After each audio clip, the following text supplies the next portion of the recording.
Hello friends, स्वागत है आपके अपने यूट्यूब चैनल मैथ सुपर में। मैं हूं राकेश साहू।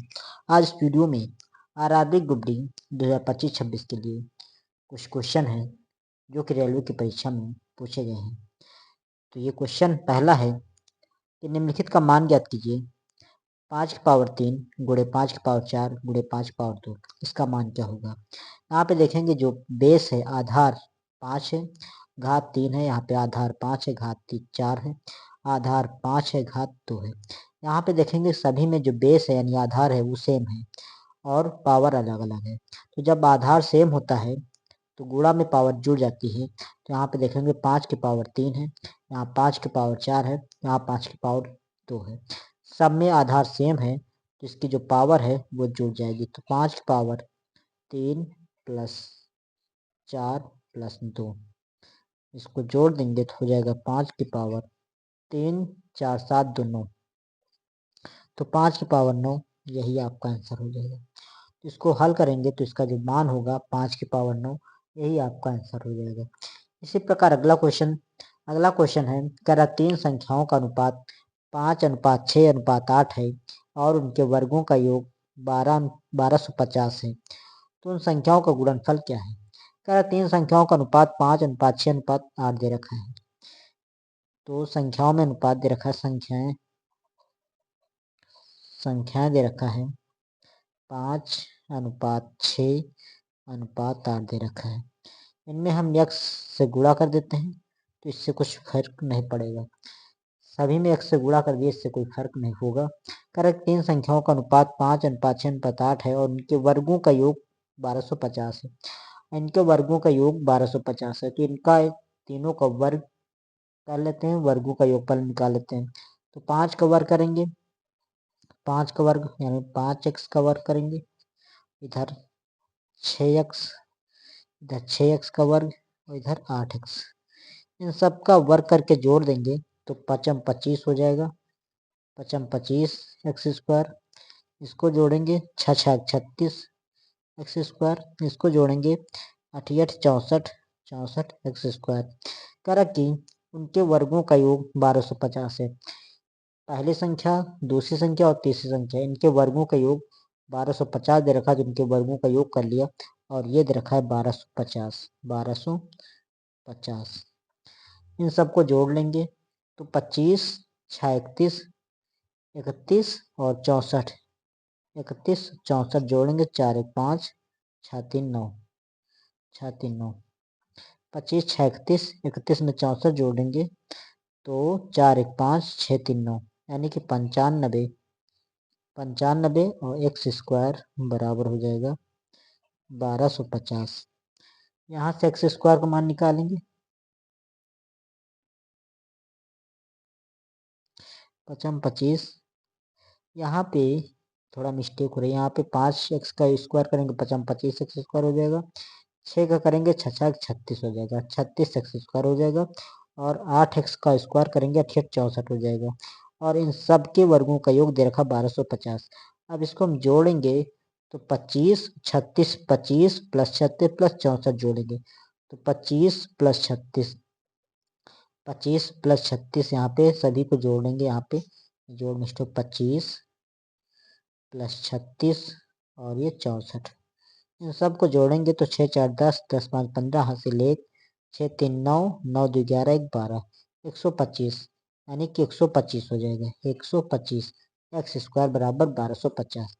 यहाँ एक्स स्क्वायर निकालेंगे तो 1250/125, इसको काट देंगे तो ये 10 बार चला जाएगा। तो यहाँ से x बराबर निकालेंगे तो स्क्वायर अंडर रूट में बदल जाएगा, √10।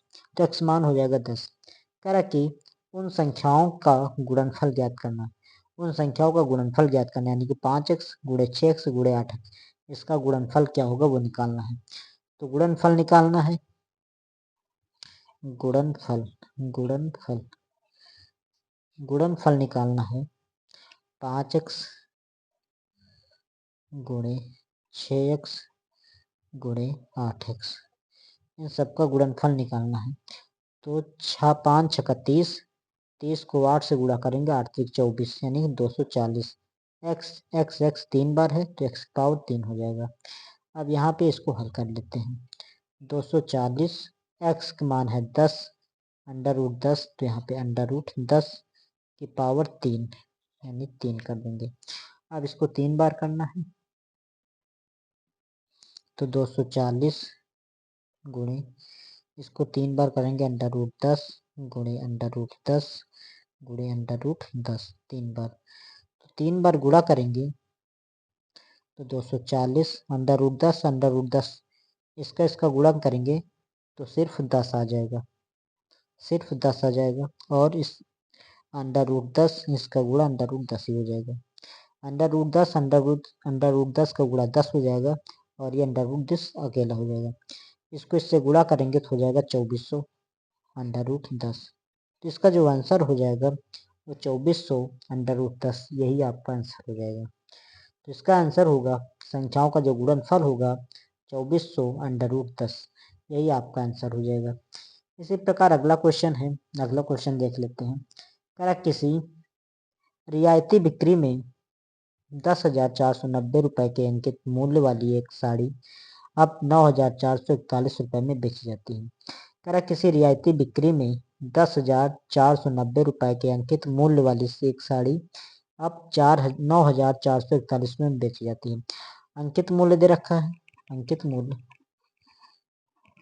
मूल्य दे रखा है 10,490 रुपये, ये अंकित मूल्य दे रखा है। कह रहा कि अंकित मूल्य वाली एक साड़ी अब 9,441 रुपये में बेची जाती है। विक्रय मूल्य दे रखा है, विक्रय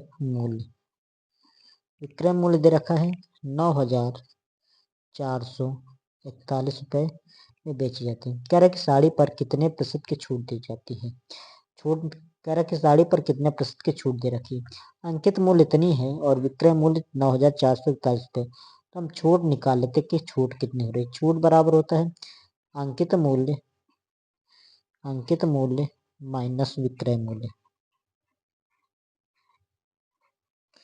छूट बराबर होता है अंकित मूल्य माइनस विक्रय मूल्य।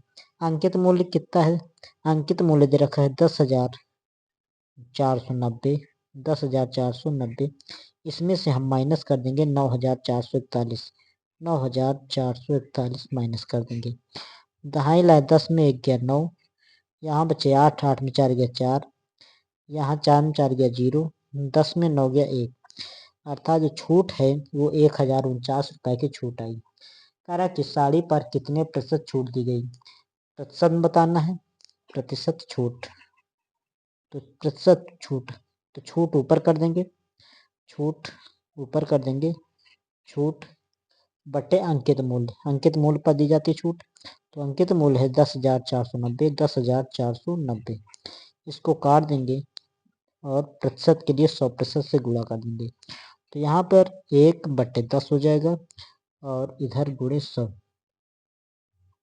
और ये प्रतिशत का चिन्ह, 10 से काट देंगे 10 हम 100, तो 10% हो जाएगा। तो कह रहा कि साड़ी कितने प्रतिशत छूट दी गई, तो 10% की छूट दी गई, यही आपका आंसर होगा। तो प्रतिशत छूट निकालना था कि साड़ी पर कितने प्रतिशत की छूट दी गई, तो 10% की छूट दी जा रही है, यही आपका आंसर हो जाएगा। इसी प्रकार अगला क्वेश्चन एक है, कह रहा कि 1280 रुपए की राशि पर 5% वार्षिक दर से 3 वर्ष में प्राप्त साधारण ब्याज बताना है। साधारण ब्याज से है, तो साधारण ब्याज बराबर होता है साधारण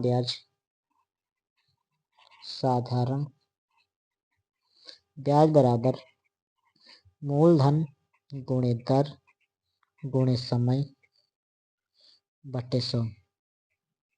साधारण ब्याज बराबर सूत्र होता है मूलधन गुणे दर गुणे समय बटे 100।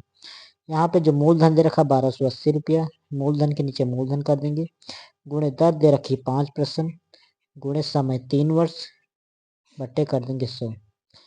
1 0 से 1 0 कट जाएगा, 5 से काटेंगे 5 दूनी 10, 2 बार चला जाएगा।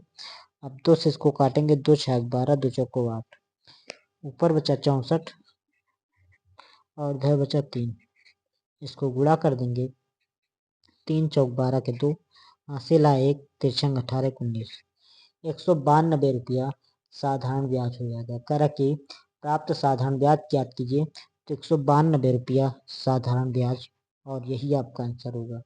तो जो साधारण ब्याज होगा वो 192 रुपया हो जाएगा, यही आपका आंसर होगा। तो ओके मित्रों, आज का वीडियो यहीं तक रखते हैं, फिर मिलता है नेक्स्ट वीडियो में। वीडियो पसंद आए तो लाइक कीजिए, चैनल को सब्सक्राइब कीजिए। धन्यवाद।